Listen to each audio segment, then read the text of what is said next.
vive Ségou, vive le Mali,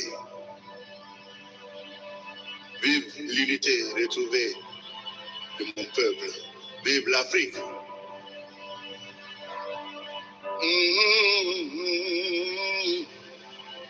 Sur ma gauche, vous avez mon fils et mon père en même temps, Adama Keïta Kora.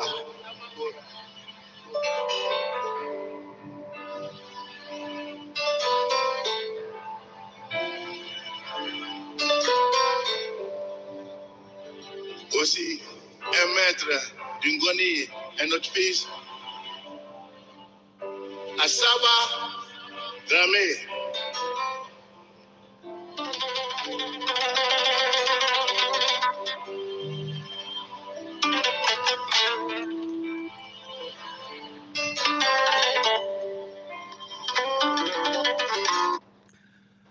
An lamɛnbaga cɛ ana muso denmisɛn ani maabakɔrɔ k'aw bɛɛ lajɛlen fo an ka sibiri o sibiri jɛmukan min bɛ yen n'a b'a fɔ a ma ko kɛnɛ ka ale sigilen ye nin ye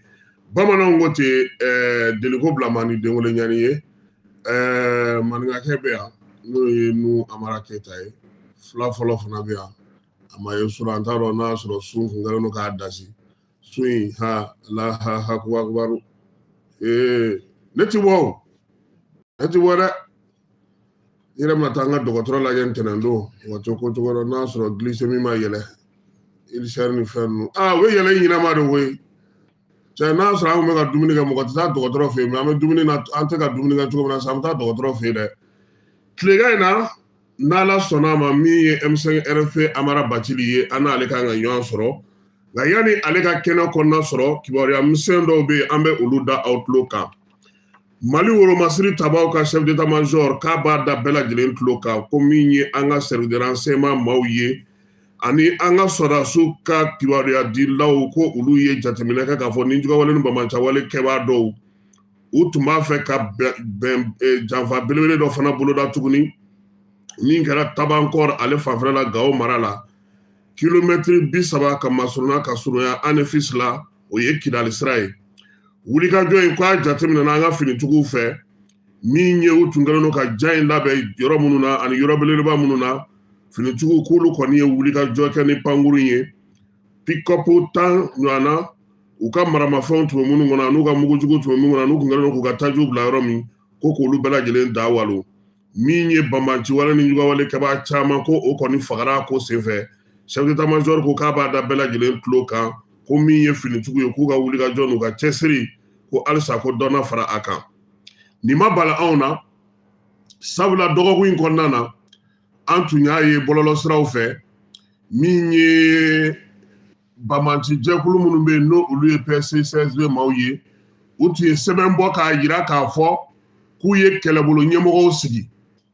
k'u ka kɛlɛbolo ɲɛmɔgɔ dɔw y'o sigi k'u bɛna sigi Kidali kɔnɔna na kɛlɛbolo ɲɛmɔgɔ dɔ k'u y'o sigi u bɛ sigi Tɔnbukutu kɔnɔna na u ye dɔ sigi k'o sigiyɔrɔ bɛ bɛn Gao kɔnɔna ma dɔ bɛ bɛn Tawudeni kɔnɔna ma aw maa minnu dalen don Alizeri nkalon yɛrɛ maloya yɛrɛ t'u la sabula u bɛ nin lɛtiri ninnu bɛɛ lajɛlen sɛbɛn k'a fɔ ko fɛn a Kidali k'a kɛra Kidali kɔnɔna na ka tila k'o sɛbɛn bɔ k'o cari fan bɛɛ lajɛlen fɛ o t'a bantuma yɔrɔ ye nka n'i ye nin ye ka kɛ labɛn dɔ bɛ yen nka komi an ka finitigiw yɛrɛ fana bɛ kibaruyaw caman sɔrɔ ka tɛmɛ anw kan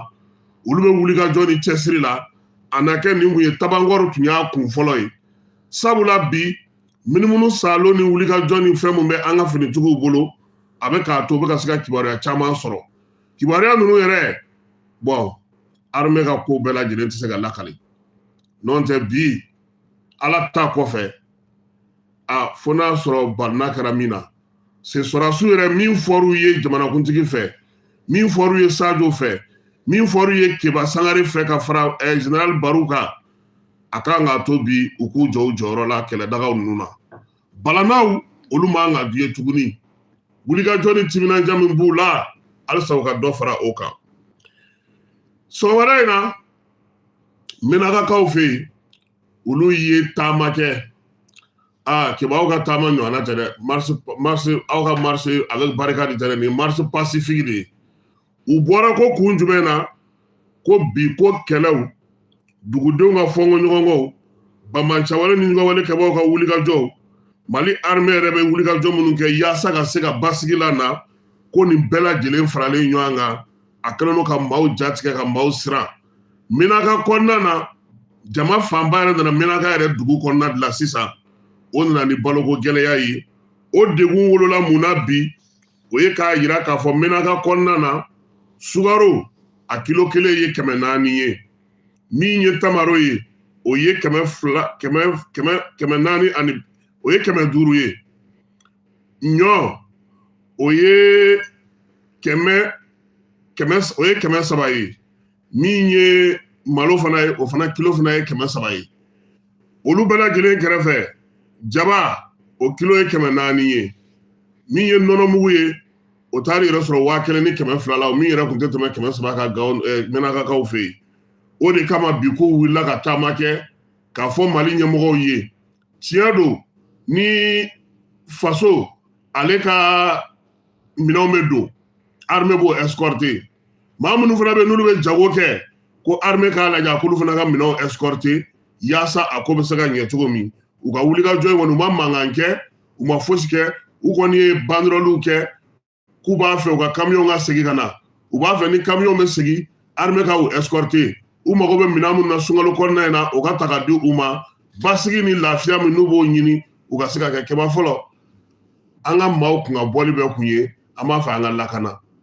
sisan an b'a fɛ an ka balo de ne m'a fɛ ɲɛna n ko i ye marifa ta cogo o cogo a laban i bɛ balo ɲini ka di maaw ma donc sisan fɛɛrɛ de bɛ kɛ kuma tɛ sunkalo kɔnɔna o don ko dɔ ye Menaka sugu fan bɛɛ lajɛlen bɔn olu fana ka sugu ninnu man bon ten sa nka a ye sugu in kɔni munumunu a fan bɛɛ yira an na balo foyi tɛ yen da dumuni balo foyi tɛ Menaka sugu kɔnɔna na donc Menakakaw olu y'o taama kɛ bi sɔgɔmada in na Gawokaw ni olu tile 9 ye courant t'olu fɛ yen olu ka énergie mɔgɔw fana y'a yira k'a fɔ ko fo wulikajɔ ka kɛ yaasa basigi bɛ se ka kɛ cogo min na ministre min bɛ justice kunna n'o o ye Mamudu Kasoge ye ale ye sɛbɛn bɔ k'a ɲini kiiritigɛlaw fɛ kiirisotigiw fɛ ko n'u ye maa o maa minɛ ka mandat da i kan n'o y'a sɔrɔ faso ka jɔyɔrɔ b'i bolo i ye directeur ba ye i ye adjoint ye i ye kɔkɔrɔsigi ye dɔrɔmɛ 1 wo sɔgɔlen bɛ di e ma i ka jɔyɔrɔ la i minɛlen k'u k'a fɔ i ka ɲɛmaa ɲɛna k'i minɛna k'i bilara sous mandat o kɔrɔ ye mun ye ɲɛmaa ka fɛɛrɛ ta i ka wari min kan ka d'i ma o ka tigɛ o hukumu kelen kɔnɔna na Mamudu Kasoge o bataki in kɔnɔ k'a b'a ɲini justice maaw fɛ juge ɲɛmaaw fɛ procureur fɛ k'u ka baara kɛ ni a ka nin sɛbɛn min n'a bɔra k'o ci u ma ka lakodɔnni kɛ joona yaasa baara yɛrɛ a bɛ se ka kɛ ka ɲɛ cogo min na wa ministre y'a yira fana k'a fɔ ko min ye mandat yi fana ye n'a dara maaw kan sɛbɛn minnu bɛ k'a la a k'o bɛɛ lajɛlen ka teliya yaasa maaw ka se ka bɔ a bɛɛ lajɛlen kalama kunun ko nin bataki o bɔra ale fɛ yen Burem olu ka orange o tigɛlen don anw ɲɔnɔnkaw kɔni ka fajiri seli banna couvre-feu k'anw ka fajiri to yen an na seli an ka so komi jinɛtigiw yɛrɛ ko sunkalo la ko n'i bɛ seli ka so k'o de baraji ka bon i n'i ka denbaya n'i ma fili dɛ o ko ten hali ni ne bɛ se ka to k'an jɔ aw ɲɛfɛ k'o de baraji ka bon aw ka taa seli sa yala Hayidara kɔfɛ aw dun bɛ safa tile 1000 mots de kɔfɛ ka tɛmɛ ne kan ale dun ko k'a tɛ jɔ safa ɲɛfɛ tuguni ko safatigiw k'aw bɛ k'aw jija aw yɛrɛ ye o de tɛ safazi ye ayiwa aw ka cɛnin fana tɛ kaso la aji ko awa n t'a dɔn jumɛn de Santiago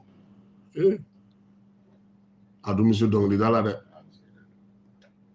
ko bin fana b'a fɔ ko ne de aji ka jɛnɛba ye k'o fana minɛna dɔrɔgu ko in a ko ma nɔgɔ dɛ ne ɲɛ b'e la ne b'a dɔn ninnu ka di e ye o e ka cɛ de ye Santiago in ye i b'a ka dɔnkiliw da yan kuma bɛɛ a mara e kɔni dɔnkilida ninnu ka di e ye IM ciliko kuma a mankan cayalen don nka hakilila k'a dɔn k'a fɔ fɛɛrɛ na sɔrɔ a la sabula min ye jamana ɲɛmaaw ye u yɛrɛ y'a yira k'a fɔ ko baara in kɛkun ye lafiya ani basigi ka na nka maa minnu bɛ yen n'olu yɛrɛ IM tu tigɛ n'olu ye IM sigi IM kɔrɔlenw olu kɔni caman diminen don bi kosɛbɛ sabula u bolo min ye IM ye a man ka to tancogo la nin kalo in tɛ fiɲɛti tali kalo ye wa ayiwa maa minnu bɛ ka taa fiɲɛti ta a dɔw kɔni y'a yira an na k'a fɔ ko ale sɛbɛkɔrɔ diminen don an y'a ɲininka n k'a ka dimi kun ye jumɛn ye a ye ɲɛfɔli kɛ an ye a ko a taara fiɲɛti tayɔrɔ commune 5 la ko min ye a dabali ban o ye k'a fɔ de jama ka ca fiɲɛti dilaw u tɛ ka baara kɛ a ɲɛ ma an balimakɛ n'o ye Sulemani Ɲare ye ale kɔni y'a ka laseli kɛ k'a ka dusumakasa jira kosɛbɛ ka kɛ ni min ye fiɲɛti dili ye fiɲɛti baara bɛ ka kɛ cogo min an ka jɛ k'a fana lamɛn. Mais en fait, moi, ce que je voudrais dire, là, donc, ne sera pour commune 5, pas de la commune 5 info là, il va ramener c'est ça bien, ça nous trompe non. Kashim Nera, ah, non, malien tout le monde, quoi, malien tout le monde, Kashim. Et donc, on va reconnaître cette période-là encore pour les impôts, la période du mois de mars, c'est une période de forte affluence. Normalement, tout bon service, toute bonne entreprise, toute bonne structure doit s'organiser, mieux s'organiser chaque fois que ces périodes, ces situations arrivent. C'est ça aussi la gestion, le management. Mais il y a fini là pour moi, c'est il n'y a que 2 guichets. Guichet quel est le nom? Au témoin de tout retail. Mais il faut voir comment les gens peuvent. Là, pour le Malien, il y a une parole de normalement, tu te dis qu'au moins maximum 20 minutes, tu le fais, mais s'il faut aller s'arrêter 1 heure de temps, 45 minutes, pour que tout le monde 45 minutes, 40 à 45 minutes, pour que tout le monde parce que Jamakachan, c'est normal. Mais quelle stratégie, quelle méthodologie, quelle approche la structure prend? Parce que c'est une période aussi de forte affluence, parce que c'est une période où les besoins, les usagers seront, viendront massivement. Pour les raisons que nous connaissons tous. On ne met pas un question là-haut. Mais ça m'a d'abord entendu qu'il y a une heure de temps pour perdre ça. Vraiment fondé. Ni m'ont pas dit, même ni m'ont pas dit, ce qu'il est sur le bureau, qu'on il n'est pas dans le tout fou, il a pas mais qu'est-ce qui leur empêche? Ni période où nous menacons qu'à guichet que nani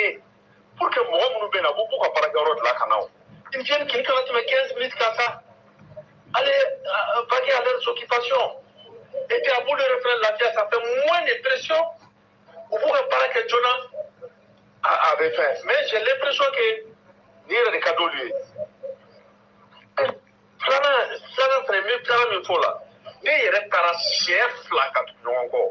Je vous jure, à peine à la crainte, comme il y a ça, là-bas, il y a maintenant qui est en fait, on fait trajo,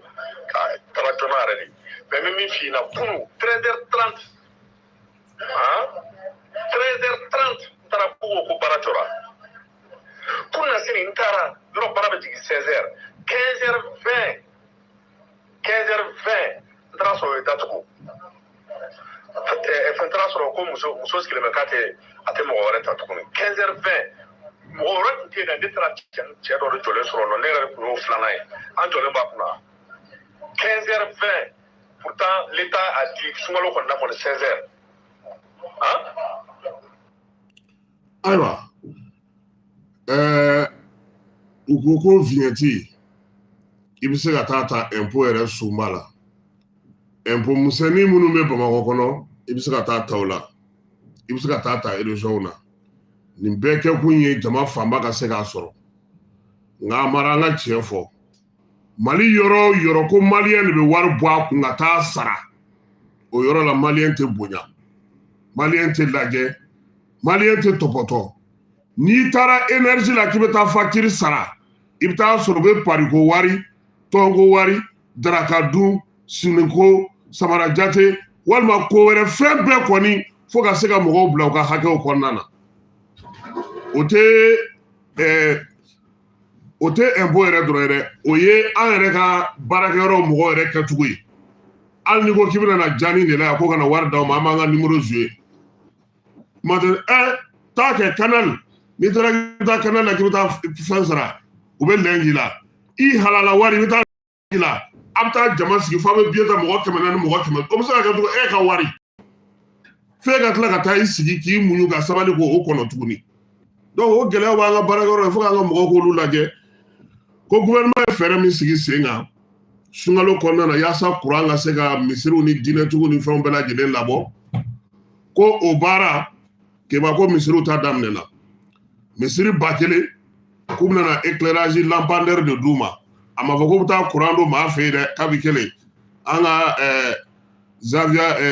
yo to de anga na flasher ro mo bala ko ngo ama kubna courant di de kubna lamp éclairage public bu de sigi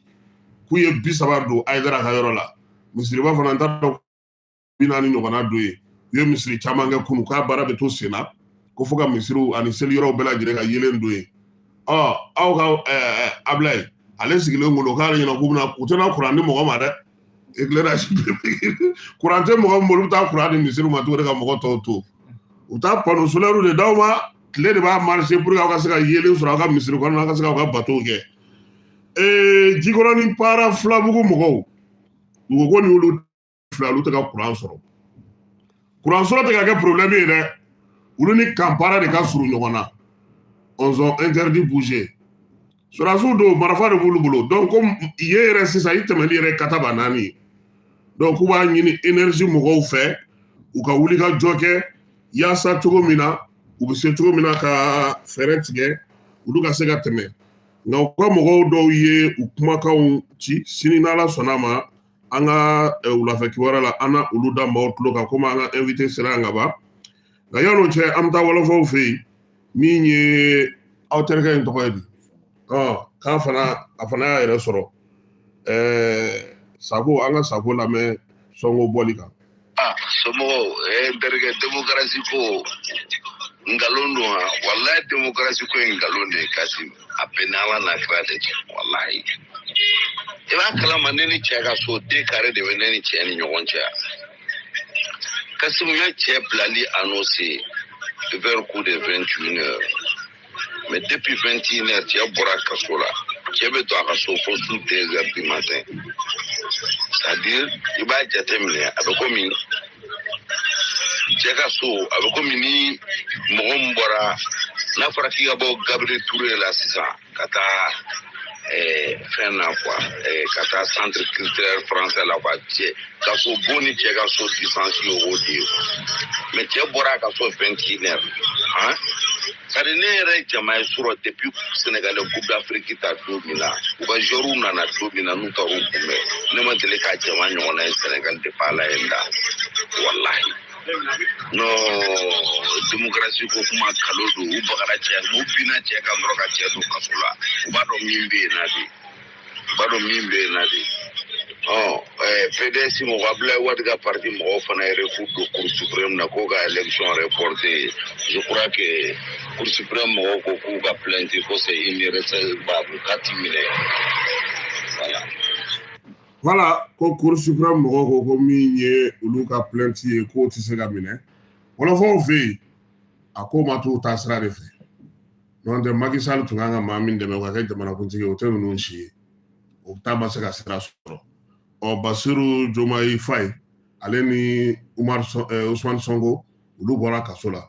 mais u ka ton u ka parti ale ka chebo o de Bassirou Diomaye Faye ana sega campagne ga zin sabula campagne damne ale ko ka la seluga ka to kasobo ne ko nana am sega min fo mo ko na o yoyi kiwara mi semunu tumamulo yani anga invité ga do o yeni ani fana anye kiwara do soro ka fo ko ni wati labayna ni ye fransikaw ye wuleno kujo muna sabula an fanfɛ jamana saba min faralen ɲɔgɔn kan no o ye IES jamanaw ye olu ye ka se min sɔrɔ yaasa ka se ka kow bila sen ka bɔlɔlɔ sira fɛ kibaruya jugu bɛ se ka di cogo min baara in a tɛ kɛ ni kɔkanmɔgɔw ye dɛ kɔnɔnamɔgɔw de bɛna n'a baara kɛ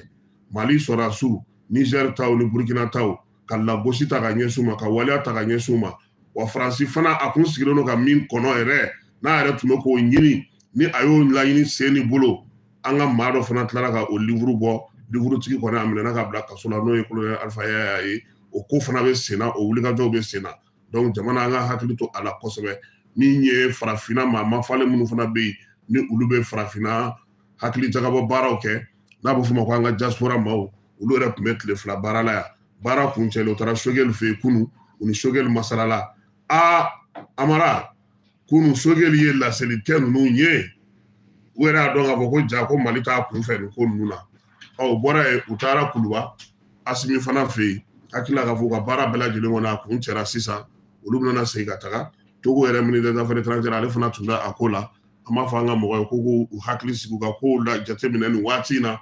bɔlɔlɔ sanfɛla la hali maa caman bɛ fɛn caman bɔ k'a sɛbɛn an kanu na a bɛɛ lajɛlen tɛ an kanu ye dɛ an k'an ɲɛma jɔ a kow fɛ sisan min ye an ka maa welelen an bɛ ale bisimila n'o ye Amara Baci de ye Amara ale nana ka na an ka wele jaabi bi tilegan in na yaasa an n'a ka se ka masala jamana ale kibaruyaw kan jamana kibaruyaw bɛ a la min ye ko kɛcogo ye olu bɛɛ lajɛlen bɛ a la sunkalo in ale ko ma nɔgɔn kosɛbɛ an tɛna an dɔgɔkɛ sɛgɛn bi kosɛbɛ ten Amara Kasim i ni tile an tile ko bɛ cogo di ko bi a bɛ sun kan aw b'aw kan de an bɛ sun kan a bɛ sun kan n bɛ sun kan Kastra aya an yɛrɛ ka kuma yɛrɛ daminɛ fɔlɔ ye sun ye parce que an y'a ye k'a fɔ sunkalo daminɛ ni sisan cɛ bi y'a tile 6 ye tile 6 in kɔnɔna na kuranko kuma in bɛ ka fɔ o ye tiɲɛ mɛ an kun sigilen tɛ ni fɛn dɔw ye an ɲɛ bɛ olu la o ye k'a fɔ bi jagokɛlaw sukaro bɛ ka dogo min ye gilasi ye o sɔngɔ yɛrɛ kɔni taara se yɔrɔ la fo mɔgɔ sigilen tɛ ni min ye est ce que maaw tun b'a dɔn k'a fɔ ko nin bɛ se ka kɛ an ka jamana in kɔnɔ non Kasim nin ye dabalibanko ye ne yɛrɛ y'a mɛn ko commerçant dɔw bɛ ka u ka sukaro dogo walasa sɔngɔ ka caya u ka sɔrɔ k'a feere bon o ye taabolo kɔrɔ ye anw fɛ yen mɛ n'a fɔra ko kan kɔnɔna min yɛrɛ la courant tɛ sara glacé de bɛ bɔ yen nɔ san'a ka feere a prix normal la u bɛ ka taa feere 100 ko 200 olu man k'o kɛ a tɛ faamu dɛ olu man k'o kɛ to ka sunkalo dabɔra lafiya de kama i bɛ se ka lafiya lase i silamɛɲɔgɔnw ma cogo o cogo i b'a kɛ ten mɛ anw fɛ yan a bɛ i n'a fɔ dɔw yɛrɛ bɛ sunkalo de bɛlɛn walasa ka gɛlɛya kɛ dɔw bɛ sunkalo de bɛlɛn walasa k'u ka fɛnw feere gɛlɛya la mun na hakili la o tɛ hakilina ɲuman ye wa mɔgɔ yɛrɛ tun ma sigi n'a ye k'a fɔ ko o bɛ kɛ nin waati laban ninnu na mais gouvernement fɛɛrɛ caman tigɛ kuma tɛ sɔngɔkow ma ni feereli kɛcogo ma i yɛrɛ ye min fɔ sisan commerçant taw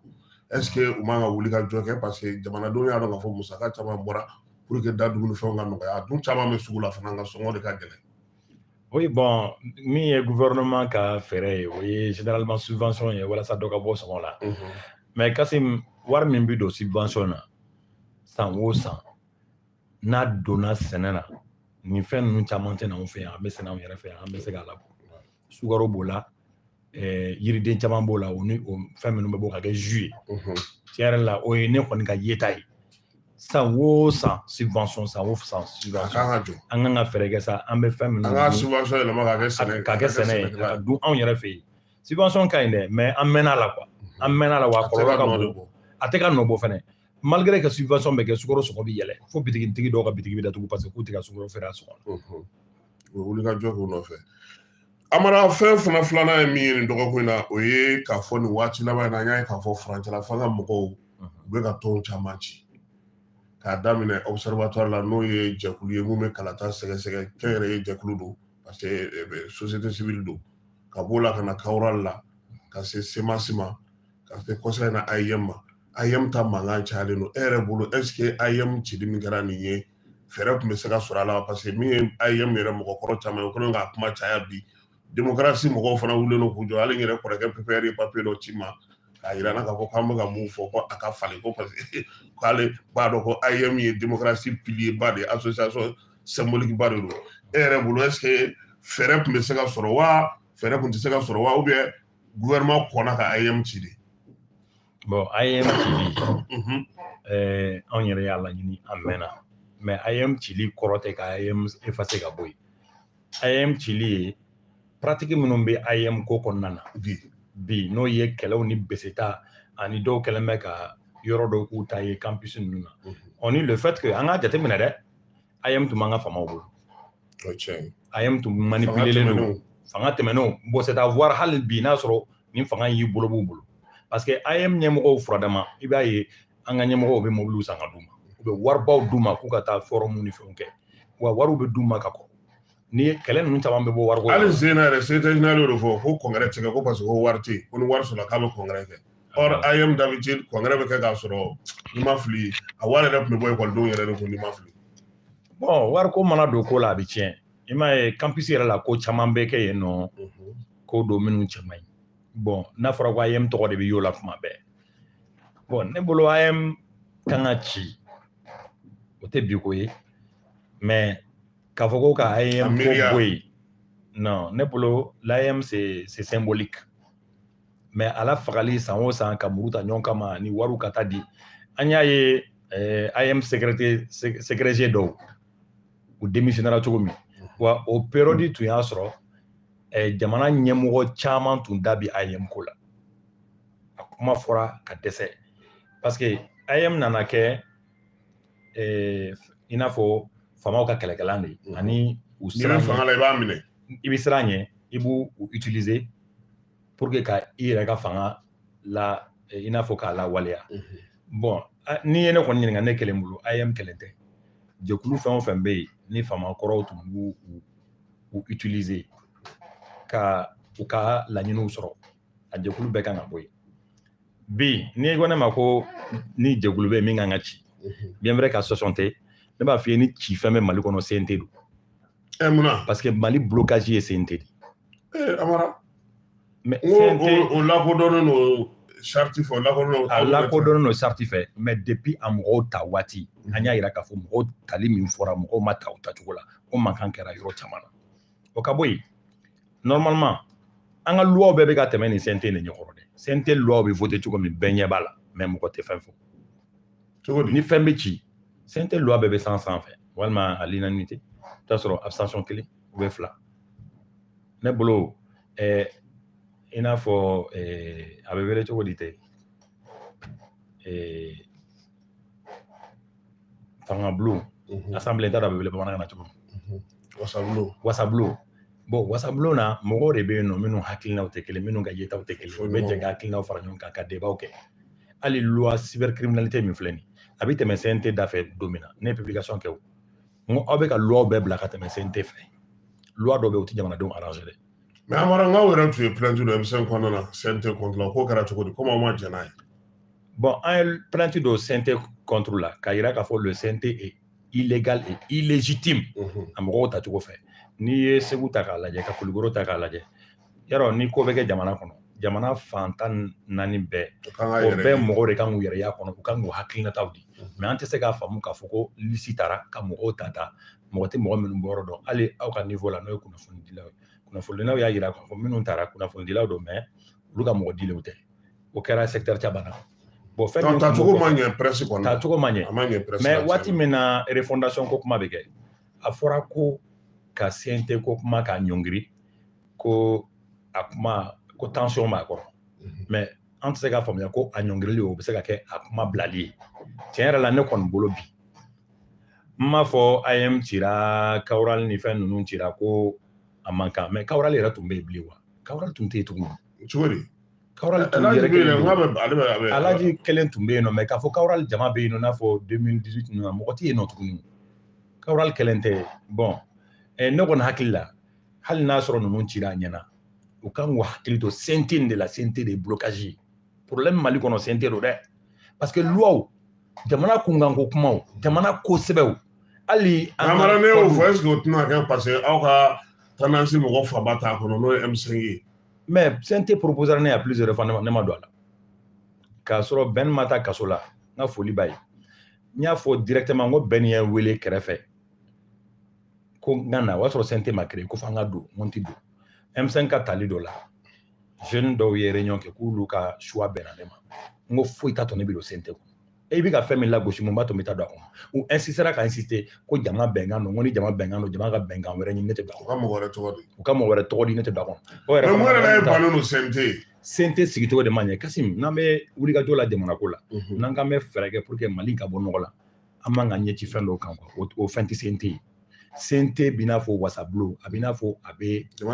députés de représenter bɛɛ kan k'i yɛrɛ y'a kɔnɔ o dɔrɔn tɛ dɛ an ka ko sɛbɛnw ni ko ɲɛnamaw de bɛ tɛmɛ ni ye. Burkina an ye transition daminɛ Burkina ɲɛ o Burkina CNT o sara la i kan ka CNT sara lajɛ an y'a daminɛ Niger ɲɛ o lajɛ ne bolo hali ni CNT ni cira kɔrɔ tɛ k'a fɔ ne ni ɲɔgɔnnaw ka don dɛ cɛkɔrɔba caman de bɛ yen minnu ye diplomate kɔrɔ ye retraité kɔrɔ caman bɛ yen député kɔrɔ caman bɛ yen dɔw yɛrɛ bɛ yen bɛɛ b'a dɔn sigida la mɔgɔ bɛɛ b'u fɛ ne bolo olu dɔw ka taa anw yɛrɛ sen kana don a la mais CNT ko in bilama kɔni ne kɔni hakili la partout dɔw bɛ ka ci association dɔw bɛ ka ci min b'a ko kɔfɛ an t'a dɔn dɛ mais ne kɔni bolo ni fɛn kan ka ci CNT de kan ka ci. Ayiwa o b'an bɔ CNT la ka na n'an ye lakanako la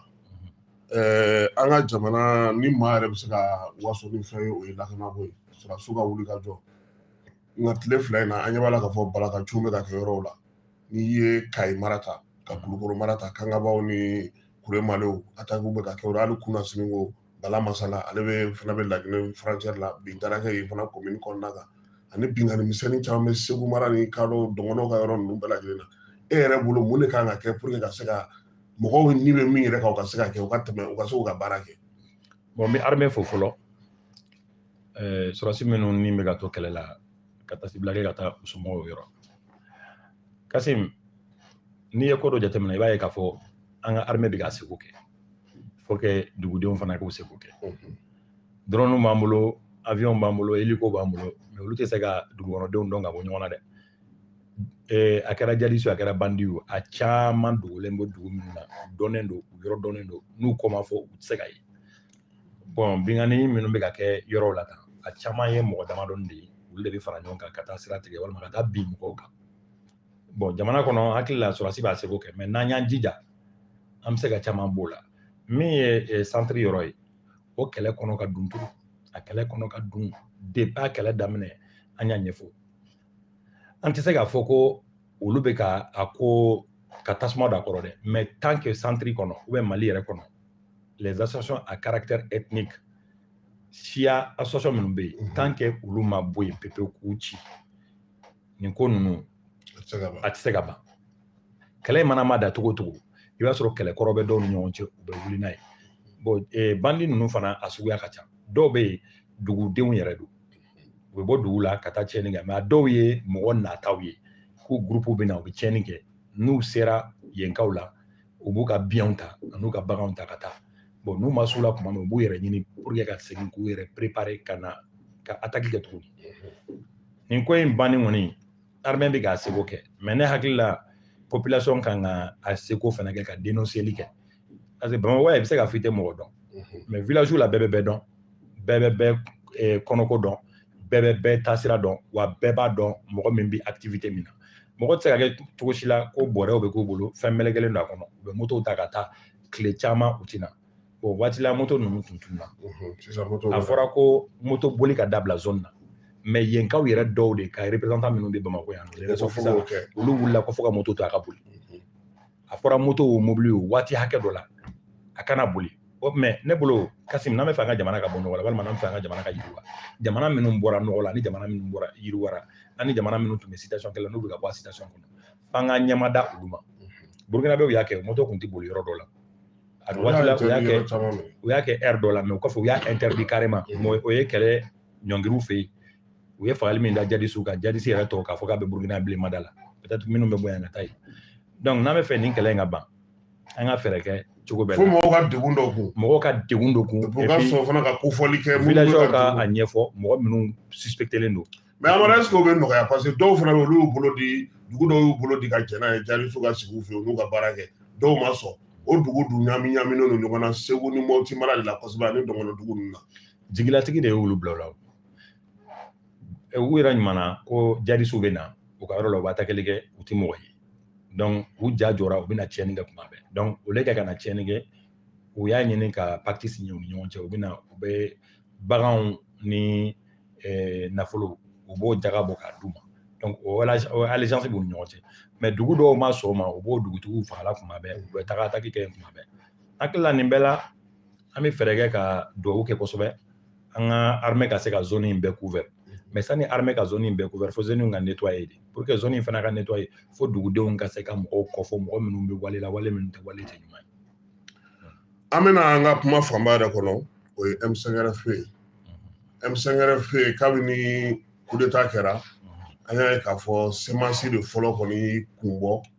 k'a yira yɛrɛ k'a fɔ ko ale bɛ i mabɔ ni semence yɛrɛ ɲɛmaa ye waati la n'o tun y'a coordinateur ye ale yɛrɛ tun y'a yira k'a fɔ ko ka bɔ u ka siège la o bɔlen kɔ an y'a ye k'a fɔ jɛkulu dɔw fana olu bɔra nka rectification fana daminɛlen M5RFP yɛrɛ kɔnɔna na an y'a ye fana k'a fɔ kulu wɛrɛw bɔra Moribo Sidibe ninnu b'o la Madame Sikayatou Sow b'o la olu tun ko ka tɔn ɲɛmaaya ko ani premier ministre ko kana taa ɲɔgɔn fɛ Zen aw minnu fana tun ye kuru ye n'aw tora ɲɔgɔn fɛ aw fana tilala ka tila tuguni mun yɛrɛ de bɛ yen tiɲɛ yɛrɛ la a mara ko mɔgɔ bɛ se k'o faamuya. Bon min bɛ yen tiɲɛ yɛrɛ la n bɛna n da se o ma Kasim M5 bɛ sigi waati min na bɛɛ ni ŋaniya de nana wa jogo dɔ b'anw maliyɛnw fɛ yan o ka ca denmisɛnnin kunda ni wulikajɔ bɛ yen dɔrɔn diplôme minnu bolo n'u ma baara sɔrɔ ani minnu degera nɔgɔya la ani jeniŋa ɲimiw olu bɛ fara ɲɔgɔn kan u bɛ na u bɛ don jɛkulu la kabi M5 daminɛ n'o ye yɔrɔ fɔ o bɔlen kɔ a la fanga sɔrɔlen tiɲɛ don an ka imam ko k'ale bɛ taa misiri kɔnɔ a ka alimami falakaw ko M5 sara o yɛrɛ tilala k'a fɔ tuguni waati min na refondation nin bɛna daminɛ k'ale bɛ M5 kɔnɔ tuguni min ko M5 sara k'ale bɛ M5 kɔnɔ bon o don n hakili b'a la ne kumana don min na réunion kɛra n ko dɔw taara u ka 31 fini don dɔw y'u ka selima fini kɔrɔ don dɔw yɛrɛ y'u ka vesti kɔrɔ kɔnkɔn ka ɲɛmɛrɛ bɔ a kɔnɔ ka na o ma fɔ dɔ wɛrɛ fɛ dɛ mɔgɔ minnu tun ko M5 ko banna a fɔra ko premier ministre bɛ M5 ma dɔrɔn a bɛɛ nana a bɛɛ nana don fɛn fɛn tun tununa a bɛɛ nana don mais o y'a sɔrɔ madame si tun bɛ na dɛ Moribo yɛrɛ tun bɛ na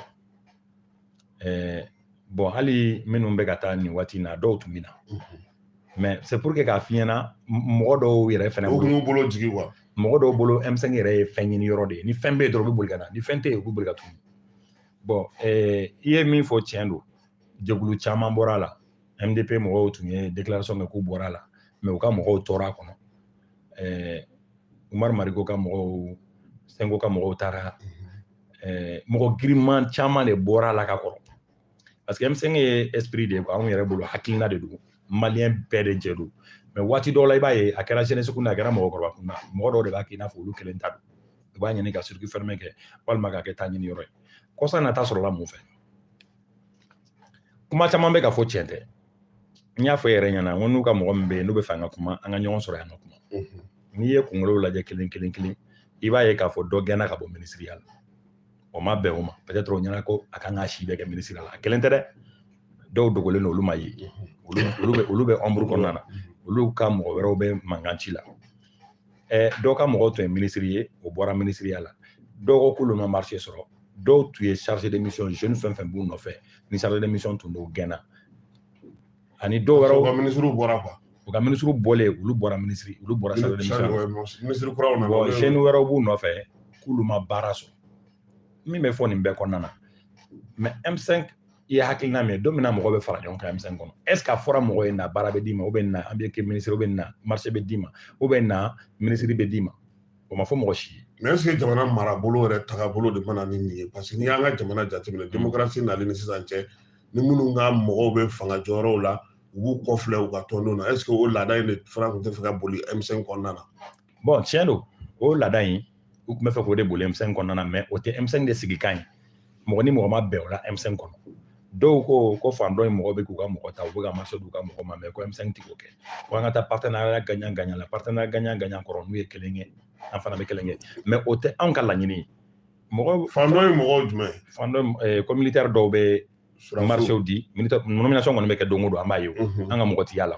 ko dɔ nin ka mɔgɔ don mais ne bolo bɛnkan t'o ye quoi an ma bɛn bɛnkan ye faso jɔli de bɛnkan ye faso jɔli ye M5 bɛ na waati min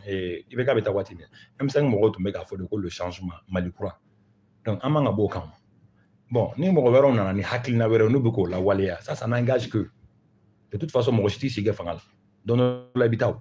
wa i bɛ taa i ni min jalaki min kan ka da i kan o bɛ da i kan n'i kan ka tanu ni min ye i bɛ tanu n'o ye i nɔ kan ka minɛ min na i nɔ kan ka minɛ o la mais pour le moment an ka Mali kɛ priorité ye an ka ɲɛsin Mali ko ma u nana wuli k'u jɔ fɔlɔ ko jeunesse i n'a fɔ u dɛsɛra u ye ko sugu bɛɛ kɛ ko Bouba Traoré n'o ye M5 président par intérim ye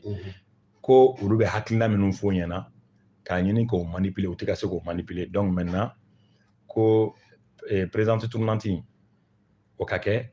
c'est à dire hali Modibo Sibi ninnu bɔra mankan min kama u y'o ignorer u nana ni phase wɛrɛ maintenant o bɛ daminɛ ni processus min ye ko ka jeunesse bila k'a fɔ ko Bouba n'est pas légitime ka Bouba bɔ yen Choguel ka démissionner ka bɔ M5 ɲɛmɔgɔya la o logique u nana n'o logique ye fɔlɔ n ye émission dɔw kɛ bien avant ninnu ka nin mankan in ka wuli n y'a kuma fɔ a kɔnɔna na mi yɛrɛ bɛ mɔgɔw dabali ban n'i y'u kunkolo lajɛ a bɛɛ ɲɛ minnu fɔ mɔgɔ minnu gɛnna ka bɔ minisiriya la minnu gɛnna ka bɔ chargé de mission la minnu k'u ma marché sɔrɔ ani minnu ko k'u ma minisiri sɔrɔ a bɛɛ y'o de donc u nana ni hakilina ye ko ka jeunesse ka na ni IEM système ye a ye mɔgɔ ɲɛnamaw ka yafa ma quoi ka jeunesse kun b'a yɛlɛma parce que min nana ni problème yɛrɛ ye jeune dɔw de b'a yir'u la k'olu bɛ jeunesse ɲɛma k'a sɔrɔ u tɛ jate jeunesse kɔnɔ yɛrɛ cogo di dɔw bɛ taa réunion kɛ dɔw tun y'a daminɛ chaque mardi je crois u bɛ réunion kɛ u b'a yira k'a fɔ k'u bɛ réunion kɛ bon dɔw fana tun bɛ taa chaque samedi ne y'a yir'u la n k'a fɔ le M5 n'est pas un parti politique de la bɛ réunion kɛ chaque semaine ou autre M5 na n ko le comité stratégique o bɛ réunion kɛ o b'a relayer jeunesse la jeunesse n'est pas une entité non jeunesse tɛ entité anw fɛ yen jeunesse ye i n'a fɔ jɛkulu kɔnɔ mɔgɔkɔrɔbaw bɛ yan olu ka denmisɛnninw olu de ye jeunesse ye donc jeunesse Mali fan bɛɛ donc musokulu b'aw bolo cogo min denmisɛnninw ka kulu tɛ ten musokulu b'an bolo cogo min bon musokulu ni cɛkulu ani jeunesse ani bɛɛ de ye kelen ye dɔw de y'a ɲini ka a fara u yɛrɛ ka intérêt kama sinon nin bɛɛ ye kelen ye comité stratégique de ye ɲɛmaayaso ye a banna hali entité kura minnu nana ne y'a ɲɛfɔ ɲɛna n k'aw cogo dɔn entité ninnu filɛ nin ye a caman ye barikololankolon de cogoya t'u bolo u bɛ fɛ ka na jama ɲini M5 de kɔnɔ donc a y'aw cogo dɔn u nana bon d'abord jeunesse dans les communes an y'a ye k'a fɔ baara tɛ ka kɛ a kɛcogo la kow tɛ ka bouger donc ne yɛrɛ nana ni hakilina dɔ ye n'o ye redynamisation ye redynamisation o ye ka segin ka taa mɔgɔw ma mɔgɔ minnu ye M5 mɔgɔ ye n'an ɲɛ t'u la bilen ani minnu ye kɛlɛ in bɛɛ kɛ ɲɔgɔn fɛ ani mɔgɔ minnu bɛ yen ni M5 hakilina b'u la n'u bɛ fɛ ka M5 intégrer walima n'u bɛ fɛ M5 mɔgɔw ka ɲɔgɔn kuma ɲɔgɔn ɲɛ an ka se olu ma an k'u gɛrɛ an na an n'u ka ɲɔgɔn kuma ɲɔgɔn ɲɛ n'an bɛ se ka min kɛ ɲɔgɔn fɛ an b'o kɛ ɲɔgɔn fɛ bon redynamisation bɔra mɔgɔ min yɛrɛ la o kelen de tilala k'a fɔ tuguni ko jeunesse ɲɛmɔgɔya parce que ɲɛmɔgɔ kun t'a la il y avait jeunesse fana kɔnɔna na clan dɔ bɛ yen nɔ min ye coordination de jeunes olu de y'u ka coordination sigi u yɛrɛ ma il y a eu 4 coordinateurs pour eux c'était pas pour toute la jeunesse bon o 4 coordinateurs ni ɲɛmɔgɔw b'o la bon o kɔmɔgɔ dɔ de ko sisan k'ale ye jeunesse président ye coordination yɛrɛ kɔnɔna na coordination kɔnɔna na coordination redynamisation ni de bɛ coordination la waleya kura ye mais réunion kɛra don min na u tun bɛ fɛ k'a fɔ ko non k'u bɛ na ni coordinateurs ye parce que u ye dɔw ta dogo la cogo dɔ la k'u bɛ na n'olu ye ko ka segin ka élection reconduit une élection ko kuma t'a la les 4 coordinateurs généraux les 4 soi-disant coordinateurs généraux là ils ont tous échoué parce que la mission commençait à kɛ hali compte rendu dans les communes a kun tɛ ka kɛ y'u to la ka bali ka u kɛlen ko kuma fɔ ne kuma fɔlɔ n ko hali tali la pour que coordinateurs ka ta dans les communes ani les responsables dans les quartiers là les points focaux an bɛ règlement intérieur de kɛ a tigiw bɛ ta ni kan jumɛn ye u bɛ bila ni kan jumɛn u tana ye jumɛn u man ka mun kɛ mun kan ka kɛ parce que jeunesse jɛkulu la a nafa ka bon dɛ n'an ma o cogo dɔn n'an ma cogo dɔn la dɔrɔn u bɛ taa mouvement feere anw y'u natɔla yɔrɔ jan fɛ donc a fɔra ko règlement intérieur ka kɛ u taara dɔw ta ka na ko commission u yɛrɛ réunion dɔ kɛ yen nɔ entre eux o commission ni ko o taara papier dɔ dilan ka na n'a ye o papier ni u ye réunion 2 ɲɔgɔnna kɛ ne y'a kuma mɛn don min na n ye élément dɔ wele an taara u ye kuma min fɔ règlement intérieur soi-disant règlement intérieur la an y'a bɛɛ lagosi presque u y'a essayé ka dɔw la maintenir à travers les gens qui étaient là-bas ko ka voter an bɔra min kalama on a dit début février la an bɛ na ka fɛn in valider soit ka rejeter o don min na an kan ka na ka fɛn in valider ka rejeter dɔw ko ko assemblée générale bɛ yen dɔw yɛrɛ ko ko vote bɛ yen an k'an tɛ vote ko kalama mais ko fɛ ka taa ni vote ko ye ni sira min ye an b'o sira dɔn ka tɛmɛ o kan nka don kelen in na bilayi n'a nana hali dɔn yɔrɔ o t'a sɔrɔ carré kɔnɔna na an ka ɲɛmɔgɔw y'a mɛn u ka kan ka ko in sɔsɔli fɔlɔ o kɔfɛ k'an b'a siffler donc olu bolila ka taa n yɛrɛ y'a mɛn u bɛ k'a fɔ minnu y'u ka commission ɲɛmɔgɔ ye o taara fɔ ko ko ils prennent acte de la démission des autres coordinateurs généraux alors que non seulement au cas démission ma deli ka kɛ on a dit clairement qu'il n'y aura pas de leader principal pour la jeunesse o tɛ se ka kɛ u bɛ taa feere u bɛ taa mouvement feere an bɛ ɲɔgɔn dɔn donc mɔgɔ tɛ kɛ jeune non seulement mɔgɔ tɛ kɛ jeune ka ɲɛmɔgɔ ye mais ni vote yɛrɛ bɛ kɛ min yɛrɛ b'a la k'ale ye jeune ɲɛmɔgɔ ye parce que u n'u mɔgɔ dama fara ɲɔgɔn kɔ hakilina ta o tɛ se ka kɛ candidat yɛrɛ il ne peut même pas être candidat parce que il n'est pas mandaté il se dit de la commune 2 il n'est pas mandaté commune 2 mandataire à tɔgɔ t'olu la donc pour être candidat là que ça soit dans les communes dans les quartiers autres k'a sɔrɔ tu es mandaté il n'est pas mandaté donc d'office olu bɛ kɛrɛfɛ mais u y'o de ye u nana ka na ni o namaratɔyaw ye u nana fɔlɔ u ye hakilina dɔ fɔ bɛɛ ye ka nkalon tigɛ ko polisiw nana ko ka mɔgɔ bali ka don polisi ma deli ka mɔgɔ bali ka don n y'a kuma f'i ɲɛna telefɔni Buba cɛkɔrɔba don cɛkɔrɔba yɛrɛ don u bɛ taa dɔgɔya kuma bɛɛ denmisɛnnin dɔw bɛ don k'a nɛni dɔw bɛ nɛni jugu fɔ u tɔw bɛ yen nɔ u sigilen bɛ u tɛ kuma u tɛ denmisɛnnin ninnu jalaki denmisɛnnin ninnu b'u ka kuma lamɛn jeudi wɛrɛ denmisɛnninw bɛ taa tuguni u bɛ segin o ko kelen kan an nana dɔn k'a fɔ ko ninnu cayara an taara dɔn la an cayar'u ma u ma se ka gɛrɛ Buba la dɛ dɔw u tun y'a décidé k'u bɛ wo ci Buba la ka Buba dɔgɔya y'a dɔn n'i ye dɔgɔyalima da mɔgɔkɔrɔba kan a bɛ dimi an ye o bali don min dar'o kan u y'a décidé de k'a fɔ ko ni Buba nana u bɛ Buba labɔ diyagoya la ka Umaru Jara sigi a place la c'est ce qu'ils ont dit et puis polisiw taara don laban min na u b'u to kɛnɛma ye ni comité stratégique réunion bɛ daminɛ ni u ni minnu bɛ ɲɔgɔn kalama n'olu bɛ don u b'u tɛgɛrɛ fɔ a vidéo caman b'an bolo yan u bɛ tɛgɛrɛ fɔ k'olu tɔgɔ duman fɔ ni Buba bɛ don u b'a essayer ka wo co la u fa filan dɔw yɛrɛ mɔkɛ filan u y'a décidé ka nin agression min kɛ tan polisiw welela polisiw welelen ne yɛrɛ welela ko n ka na n jɔ da la ni mɔgɔ min ye comité stratégique mɔgɔ ye polisiw b'o bila ka don ni min ta ye o tɛ don donc émission tun bɛ ne bolo Dolo taara Dolo y'a contrôler mɔgɔ si ma bali ka don o bɛɛ n'a ta CNT mɔgɔ dɔ donna ka taa mɔgɔw dɔgɔya kɔnɔna na malgré que polisi tun bɛ yen polisi ma mɔgɔ si bali maintenant u donnen kɔnɔna na u y'a ye k'a fɔ k'u ye plan min boloda pour que jeunes ka don ka na Buba la misɛnya k'a labɔ ka Umaru Jara sigi a nɔ tɛ se ka kɛ dimina u ko ko polisiw bɛ yan ka yɔrɔ sécuriser pour quelle raison k'a ma fɔ olu ye ka sɔrɔ nin t'a siɲɛ fɔlɔ ye ko polisiw ka taa M5 comité stratégique réunion kɛyɔrɔ la dɛ a kɛra a ka ca donc u dimin'o la u bɔra kɛnɛ ma u bɔra mais Jara tora kɔnɔna na u ko bon ko ninnu bɔra sa u bɛna sanctionner Jara yɛrɛ k'a bɛ bɔ ka taa u kuma ɲɔgɔnya pour que u ka segin ka na u ka bɛn ko la u ka nin mankan in bɛɛ dabila u k'a ma ko n'i taara i ka ci la an b'i bila ka taa la i bɛ se ka taa a bɔra k'a bɛ taa ninnu kuma ɲɔgɔnya u bɛ segin ka na kuma ɲɔgɔn cɛ mais u b'a dɔn ko sanction bɛ ta u dugusɛjɛ u ye réunion kɛ ko olu ye Buba bɔ yen ko Umaru Jara sigi a nɔ la an ye min fɔ denmisɛnnin ninnu ye depuis le début an k'u ma ko ninnu bɛ Sogɛli kɛlɛ de la u bɛ fɛ ka bɔ ni kɔfɛ sira de 2 jours après dɔrɔn ko non ko Sogɛli fana ka bɔ yen ko Umaru Jara bɛ sigi a nɔ la o de ye ne dabali ban hali Sogɛli ka samara kɔrɔ fililen ne t'a dɔn Jara bɛ se k'i sen don o kɔnɔ cogo min na fo ka na fɔ ko o wulila ale sigira Kasim n'i y'a ye an b'a fɔ ko an ka ɲɔgɔn bonya jamana in kɔnɔ bɛɛ k'i sigiyɔrɔ dɔn min ye min o y'o ye dɛ min ka bɔ ka girin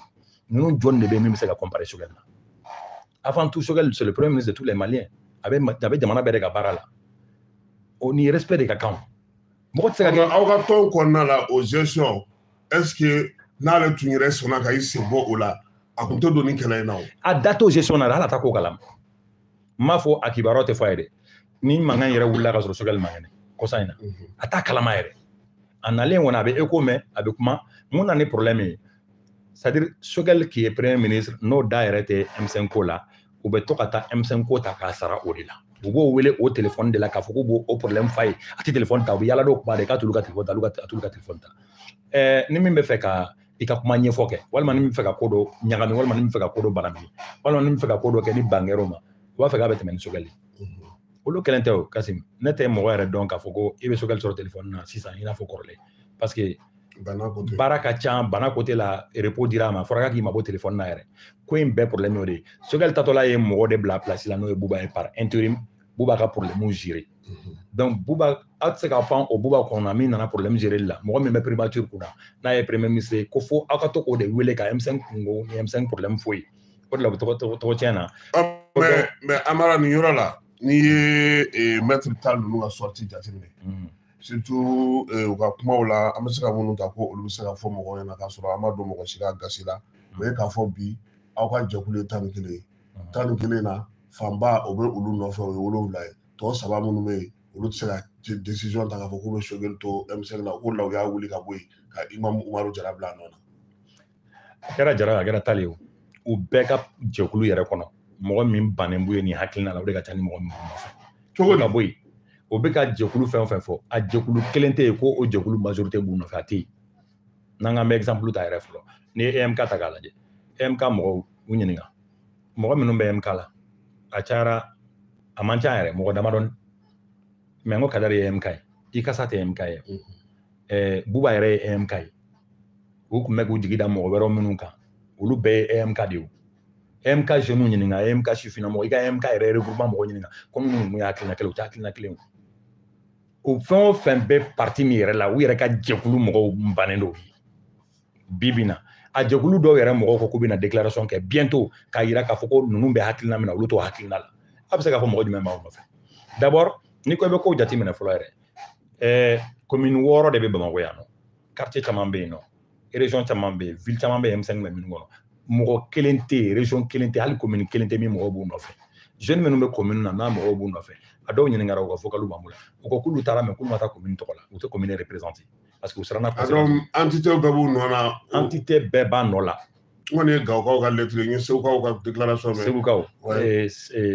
Kita ani Kulukoro yɔrɔ caman commune ninnu caman ye u désolidarisé ka b'u la o bɛɛ n'a ta u ye mɔgɔ caman wele yɔrɔ caman na dɛ u ko k'u ka n'u wele hali extérieur la u ye mɔgɔ dɔw wele diaspora t'u nɔfɛ mɔgɔ si t'u nɔfɛ bɛɛ ye solidarisé ka désolidarisé ka b'u la wa u bɛ yɔrɔ o yɔrɔ u bɛ kɛnɛ o kɛnɛ kan u bɛ lagosi de hali Bamakɔ bolon kɔnɔ i mana mɔgɔ o mɔgɔ ɲininka ninnu ka kibaruya la u b'u lagosi de u tun bɛ fɛ ka na ni système min ye u yɛrɛ bɛ k'u yɛrɛ kɔ bɔ fiɲɛ na l'autre jour M5 min ni récépissé t'a bolo an ɲɛ b'a la ko u ye lettre de ci ko k'o ci administration territoriale la mais ça ne veut rien dire mɔgɔ yɛrɛ t'a dɔn o kɛra kunbɛnna fɛn min b'o kɔfɛ mɔgɔ t'a dɔn o kɔni tɛ bɛn parce que hali ne yɛrɛ ye ministre administration territoriale mɔgɔw ɲininka ko est-ce que récépissé bɛ yen u ko ne ma ko non ko récépissé tɛ yen administration territoriale mɔgɔ wɛrɛw fɔ ne ɲɛna ko récépissé tɛ M5 la donc ne y'u ɲininka kun jumɛn na sa o lettre bɛ ci olu ma ko olu yɛrɛ bɛ k'u yɛrɛ ɲininka a la o kɔni o ye a technicien ka côté ye n bɛ se ka min fɔ o yɔrɔ la mais ma min faamuya o ye ka huissier bila ka sɛbɛn ci ka taa di Choguel ma ka tila ka sɛbɛn kɛ k'a fɔ a kɔnɔna na ko Choguel ye tɔnden ye min bɛ commune 5nan kɔnɔna na u b'a lakodɔn n'o ye nka u ka tɔn ɲɛmɔgɔya bɛ Imamu Jara de bolo ka huissier bila ka taa n'o ye est-ce que o fana ye sariya ye wa non seulement sariya tɛ depuis ko in daminɛ ne ko ninnu bɛ théâtre jouer de la quoi a b'u kɔnɔ ko écoledenya o ni politique kɛnɛ ye kelen ye de politique kɛnɛ aw nana sɔrɔ mɔgɔkɔrɔbaw de b'a kɔnɔ u kunkolo b'u kan da la tan tɛ quoi depuis ni ko in daminɛ an y'a jateminɛ k'a fɔ ko ninnu bɛ ka yɔrɔ wɛrɛ de laɲini min tɛ nin si ye o yɔrɔ wɛrɛw bɛ yen o Buba ko tun tɛ u bɛ Choguel de ɲini na Choguel yɛrɛ fana ɲinini fɛ u bɛ fɛ ka Assimi de ɲini logiquement parce que mɔgɔ min bɛ fɛ ka Assimi kɛlɛ i tɛ se k'a kɛlɛ ka Choguel to yen mɔgɔ min bɛ fɛ ka Buba kɛlɛ Choguel kɛlɛ i tɛ se k'a kɛlɛ ka Buba to yen parce que Buba de b'a place la i bɛ Buba de kɛlɛ i tɛ se ka se Choguel ma ko in bɛɛ y'o de ye nin ko in Kasim a faamunna M5 furadama mais huissier min taara ni sɛbɛn ye est-ce que a taara di Choguel yɛrɛ de ma ou bien a taara bila primature de la ou bien a taara n'a ka so de wallahi ma dɔn huissier in tɛ se ka a tɛna se ka Choguel ye k'a bɛna taa lettre d'a ma a bɛ se ka taa bila a ka baarakɛyɔrɔ peut-être fɔ n'a sɔrɔ a yɛrɛ bila baarakɛyɔrɔ la bon ne ye nin bɛ don min na ne yɛrɛ a bɛ bɔlɔlɔ kan o sɛbɛn bɛ bɔlɔlɔ kan huissier ka sɛbɛn ma ka lettre min ayi u yɛrɛ bɛ sɔn k'a ta k'a bila bɔlɔlɔ kan ka sɔrɔ Choguel ma y'a ɲɛna théâtre bɔlaw don min ninnu dɔn trop m'u dɔn an ye période in bɛɛ kɛ ɲɔgɔn fɛ ala barika la an bɛ mɔgɔ jateminɛ kosɛbɛ min ye min ye o bɛ dɔn M5 furadama kabini IBK binna depuis IBK ma bin fɛɛrɛ sugu bɛɛ kɛra ka M5 ci M5 jeunes tun nana san journaliste dɔw fɛ fo cour kɔnɔna na a tun bɛ ka jeunes ɲini kelen kelen ka t'u di député dɔ ma député kɔrɔ dɔ ma pour que u ka M5 ci an bɔr'o kalama an ye kali da Kasim nin bɛ se ka bali mɔgɔ wɛrɛ la a tɛ bali ne kɔni kelen na wa ne yɛrɛ ka ala deli hali bi ni ɲama bɛ M5 kɔnɔ hali bi a ka bɔ a kɔnɔ quoi parce que M5 ye malien bɛɛ de ta ye M5 ye malien bɛɛ. Non aw tɛ ka ninnu jate k'u bɛ se ka ko kɛ de wa. Non walahi ninnu tɛ jate ne y'o de fɔ an ka mɔgɔkɔrɔba ninnu fɛn o fɛn y'a fɔ don fɔlɔ min na ko cɛ ko ni ko mankan filɛ na ɲɔgɔn ta ɲɛna ka ɲɔgɔn faamuya k'u da bɔ a la n ko négociation t'a la kuma ɲɔgɔnya t'a la sigikafo t'a la bɛnko kuma t'a la n'u bɛ se min na o k'o kɛ n ko ninnu bɛ min na tan nin ye jeu d'enfant de y'an bolo quoi an bɛ se ka ninnu terrasser na tiɲɛ kɛlɛ o kɛli man gɛlɛn o munna depuis 3 semaines a fɔra k'u ka na u k'u sigi mɔgɔ joli don mɔgɔ kɛlɛ ma y'u la o n'u dalen d'u yɛrɛ la k'u dalen d'u ka fɔta la walima u bɛ sira min kan u dalen d'o la u bɛ na an bɛ sigi ka fɔ kɛ mais u tɛ se ka sigi o parce que u caman ka ko caman bɛ yen halisa an m'an da s'u ma u caman y'u yɛrɛ sɔrɔ M5 comité stratégique kɔnɔ cogoya min na halisa an m'an da s'u ma parce que an bɔra b'a fɔ k'an ka sabali an ka sabali u ɲininka u caman y'u yɛrɛ sɔrɔ comité stratégique kɔnɔ cogoya min u b'a dɔn hali a dɔw yɛrɛ y'u poste min occupé n'u diminen don bi ko mun na ko u bɔra poste la u y'a sɔrɔ ni kan min ye halisa u m'o kan ɲɛfɔ maliyɛnw ye n'an y'u ɲɔgɔn sɔrɔ plateau kan diɲɛ don o don u b'a ɲɛfɔ maliyɛnw ye a don question caman bɛ o kama. Mais Amara est-ce que bi le fait que jamana kɔnɔna na mɔgɔ yɛrɛ kun sigilen tɛ ni mun ye kuma caman fɔra nin ko in kɔnɔna na kuma minnu tun man ka da kɛnɛ ma fan fila bɛɛ y'i ta fɔ premier ministre kumana Muntaka kumana Umaru kumana Kader o yɛrɛ taara kaso la a ko kun fɛ est-ce que nin bɛɛ kun kunbɛn tiɲɛ yɛrɛ la est ce que n'u kun mɛn non Mali bɛ yɔrɔ min na bi Kadɛri kumana min na premier ministre dɔgɔyara kuma fɔra minnu tɛ tiɲɛ ye wa Kadɛri y'a jira ko zon kulela fɛntigi la c'est comme min kan ka jalaki kuma kan ka fɔ min ma o de bɛ ka taa kuma fɔ mɔgɔ ma man ka fɔ min ma non seulement min tɛ tiɲɛ ye Kadɛri y'o de bɔ k'o da kɛnɛ kan Kasim Mali in kɔnɔ bɛɛ dɔnnen don koyi bɛɛ sugu dɔnnen don i ye min kɛ ka tɛmɛ bɛɛ b'a dɔn bamananw ka kuma don ko mɔgɔ bɛ se ka wolo ka sɔrɔ halala tɛ n'a sera a da la k'a yɛrɛ bonya ka mɔgɔ tɔw bonya a b'a si bɛɛ k'a tɛ don a kulo la mais n'a a kumana ka wasa a bɛ don a kulo la nin y'o ka kelen de ye quoi ne bolo min na ne y'a f'i ɲɛna n ko an tɛ ka ninnu yɛrɛ considérer mais min na mɔgɔw bɛ k'a lamɛn parce que n'i ye kunnafoni di gafew ta n'i ye kibaruya sɛbɛnw ta don o don par exemple ICO ka sɛbɛn in filɛ nin ye par exemple a carila cogo min na ni mɔgɔ min t'a ɲɛdɔn i b'a kɔnɔna na a bɛ k'i ɲɛna ko sariya sira dɔ de natɔ don a ko la fana quoi. non bon gafe ninnu ye commercial de ye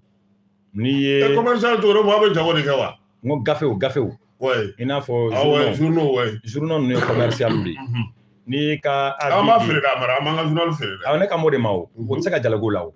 journal ninnu ye c'est commercial a b'i n'a fɔ couverture médiatique o bɛ sara bon hali jugulamɔgɔ b'i wele ka taa i b'a ka couverture kɛ o de don bon sauf que an ma sɔn ka taa n'u ye o terrain kan sinon an bɛ se k'u ka illégitimité yira sira sugu bɛɛ kan mais ne bolo nin bɛɛ ye théâtre de y'u bolo quoi bi u yɛrɛ bɛ k'u yɛrɛ ɲini parce que u ye nkalon tigɛ a ma ɲɛ sɔrɔ u ye ko in dabɔ ko kama a si ma ɲɛ sɔrɔ donc sisan seginko de b'u ma seginko fana solution tɛ yen. mais est ce que a ma Sogɛli affaibli. Sogɛli ye kɛlɛkɛla de ye koyi Sogɛli ye kɛlɛkɛla wane premier de ye.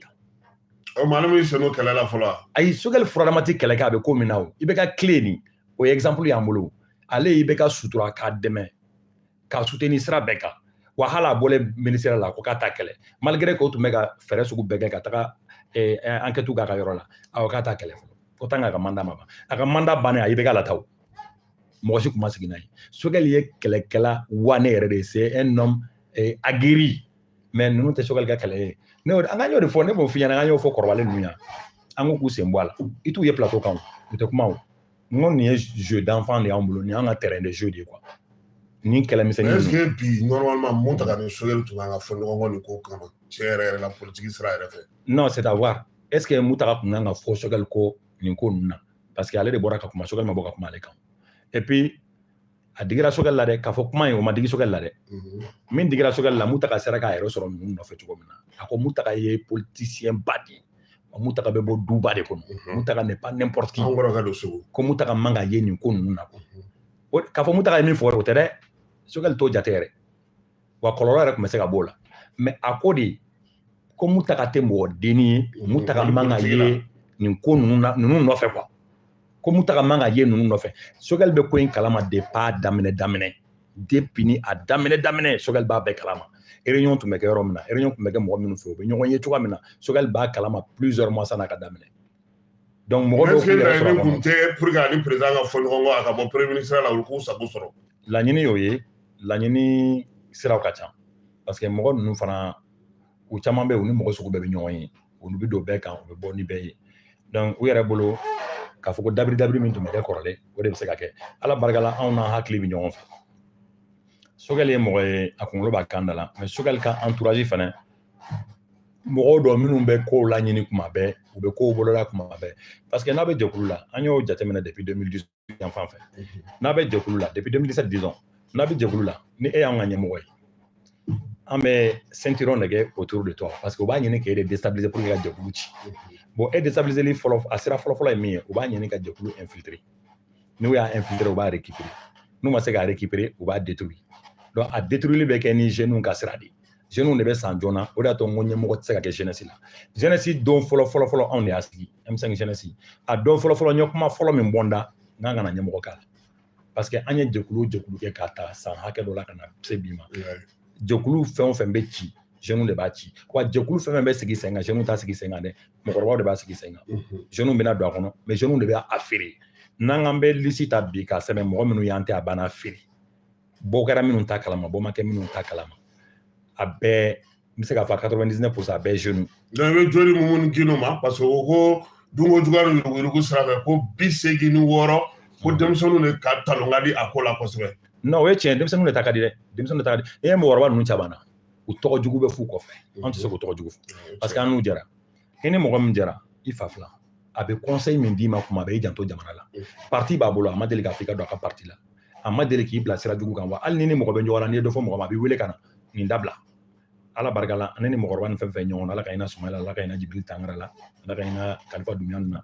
ne b'a fɛn o fɛn dɔn u bɛ nin conseil ninnu de di wa u bɛ min fɔ fana an ɲɛ tɛ relève la a y'aw jija aw ka kɛ relève ye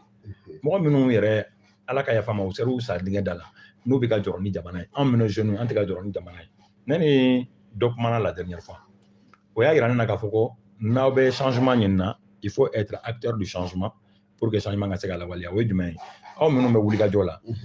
pour que aw ka se ka changement kɛ yɛlɛma ka se ka na fo ni place bɛ di aw ka don place dɔ la n k'a ma i k'a kɛ to n ko ye manamanakan ye i bɛ lutte kɛ ani i ka place sɔrɔ u tɛ ɲɔgɔn ɲɛ sira la i bɛ bɔ par exemple n'i ko k'i b'a ka carré kɔnɔna lajɛ yan i b'a lajɛ carré kɔnɔ mɔgɔw kama i b'a lajɛ i yɛrɛ kama a kɔrɔ tɛ k'a fɔ i ye carré kɔnɔna lajɛ n'a diyagoya i ka kɛ carré kɔnɔ ɲɛmɔgɔ ye n k'a ma mentalité min b'an kun na nous les jeunes maliens an k'a bɔ an kun na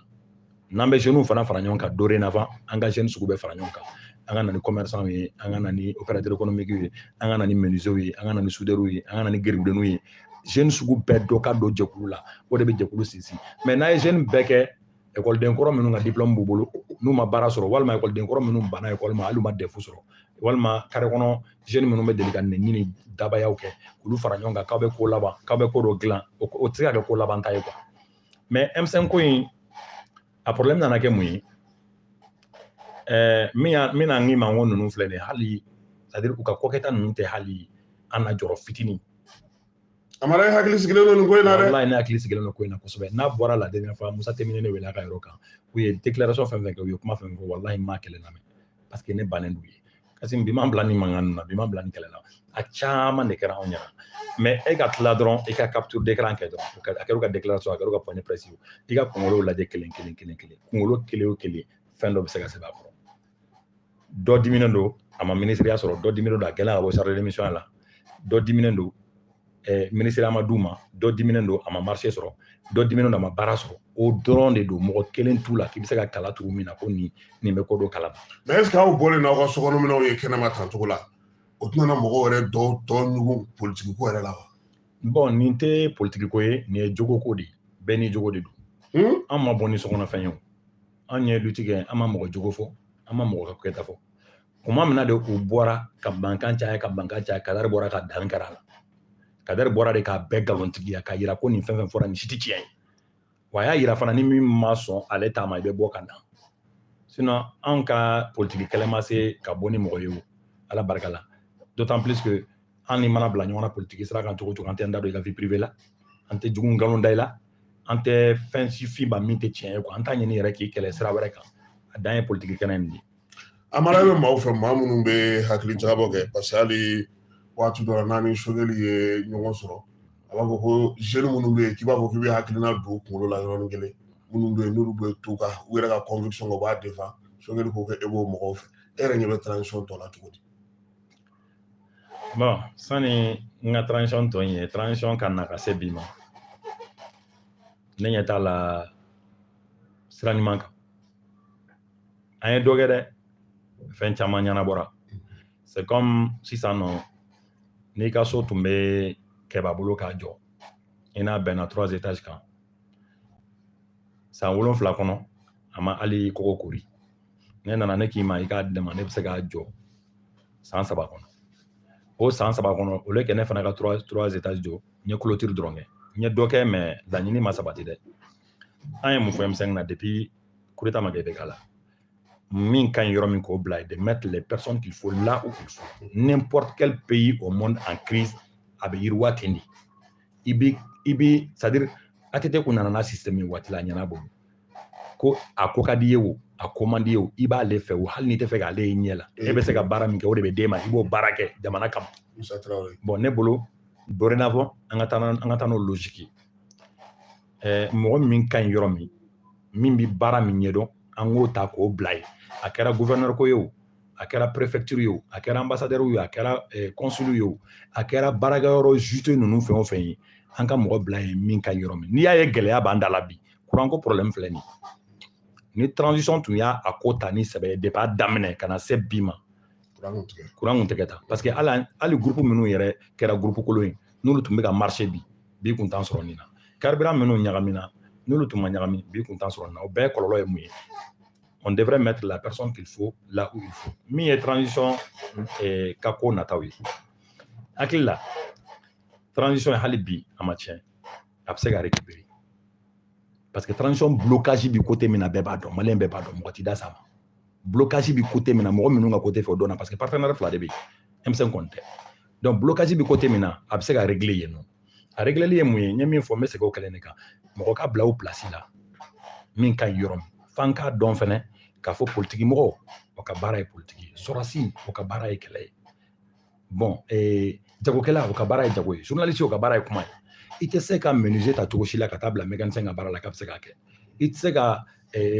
boulangerie baarakɛla ta ka taa bila mɔgɔ opéré la pour k'a bɛ se k'a kɛ donc an ka bɛɛ bila i place la transition in n bɛ se k'a fɔ a kan ka min sɔrɔ a m'o sɔrɔ mais dɔ kɛra mais halisa kɔlɔlɔ fɛn o fɛn ni mɔgɔ dɔw bɛ k'a prédit k'a fɔ ko gɛlɛya bɛ se ka na courant ko bɛ se ka gɛlɛya ka tɛmɛ nin bɛɛ kan kɔngɔ bɛ se ka na ka tɛmɛ nin bɛɛ kan o bɛɛ bɛ se ka éviter mɔgɔ minnu ka ɲi yɔrɔ min dɔrɔn olu ka bila yen baara bɛ kɛ ka ɲɛ an bɛ lafiya surtout an ka premier ministre ne y'o Sogɛl ye pas seulement parce que M5 mɔgɔ don non seulement parce que ne ka mɔgɔ don mais Kasim Sogɛl ye jɔyɔrɔ min fa jamana in kɔnɔ ne bolo fɛn caman bɛ yen olu kan ka kalifa la k'o tigiya d'a ma pour que jamana yɛrɛ kama a ka évoluer quoi jamana an ka bɔ olu ko kɔnɔ wa n bɛ bɔ nin yɔrɔ in kuma kɔnɔna na ni min ye Kasim jɔmɔgɔla man ɲi jɔmɔgɔla ye kara ye jɔmɔgɔla c'est pas bon an kana fɛnw minimiser quoi ne minimisons pas les choses an ni diɲɛ bɛɛ bɛ ɲɔgɔn na communauté internationale b'an kɔ France b'an kɔ CEDEAO t'an fɛ n'an tora ka maliyɛnw yɛrɛ k'an jugu ye ka taa fɛ a man ɲi dɛ dɔn tɛ to foyi la an ka fɛɛrɛ kɛ an ka bɛn an ka tɛgɛ di ɲɔgɔn ma an ka ɲɔgɔn faamu an ka Mali bila fɛn bɛɛ ɲɛ an ka Mali bila fɛn bɛɛ sanfɛ an ka fɛɛrɛ kɛ furugufurugu sama-samali don o don kɛlɛ an yɛrɛ ni ɲɔgɔn cɛ an ka éviter a man ɲi bɛnbaliya duba kɔnɔ don dɔ la dulankolon don dɛ an b'i fɔ k'i waleɲuman dɔn i nana an ka wele jaabi bi n b'a la k'a fɔ n lamɛnbagaw ye caman faamuya nin ko in na ni kumakuncɛ kuma min b'i bolo